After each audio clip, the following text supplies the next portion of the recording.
Final look. মাছ কাটা complete, মাছ ধোয়া complete, ডিম হয়েছে দেখো, ডিমটা এখনো ধুইনি, তোমরা আবার কমেন্ট করবে না যে ডিমে গন্ধা লেগেছে।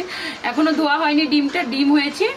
আর ওদিকে চিংড়ি মাছ তো তোমরা দেখেই নিয়েছো, এটা হলো একটা ছোট মাছের ডিম হয়েছে, বড় মাছটার ডিম হয়নি। বড় মাছটা এখানে কেটে সাফ করে রেখেছি। এবার হবে রান্না, রান্নার ব্লগটাও তোমাদের সঙ্গে শেয়ার করব।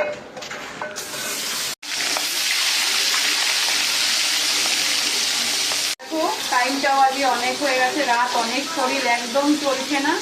কি করতে হবে বলো, রান্না তো করতেই হবে। তাই এই যে ইলিশ মাছ ভাজি এখানে দিয়ে, বেগুনের ঝোল হবে আলু দিয়ে, আর সরষে ইলিশ করবো, সেটাও তোমাদের সঙ্গে শেয়ার করবো। আগে এটা রান্না করে নিই, তারপরে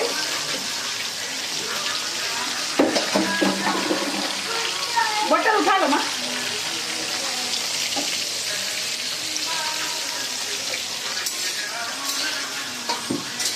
ইলিশের ঝোল যেটা হচ্ছে এখনো হয়নি, আর আমি এখানে একটু বাসন মেজে নিই, অনেক বাসন হয়ে গেছে। একসঙ্গে অনেক মাজতে গেলে ভালো লাগে না, ওই জন্য একটু একটু করে মাজছি। ওটা মাছ করে এখানে মাছের ডিম, মানে কাজ বাজ করছি আর কি, রান্না বান্না করছি, তোমরা দেখো।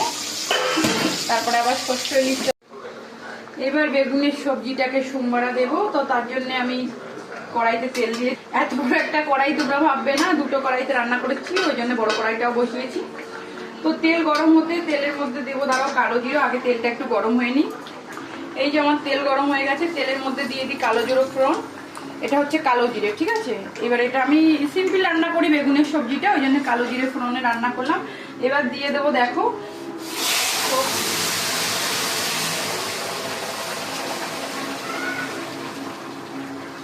এটা হচ্ছে বেগুন দিয়ে ইলিশ মাছের ঝোল, এটা দেখতে অনেক সুন্দর। এবার খেয়ে দেখতে হবে কেমন হয়েছে। তারপরে রান্না হবে সরষে ইলিশ।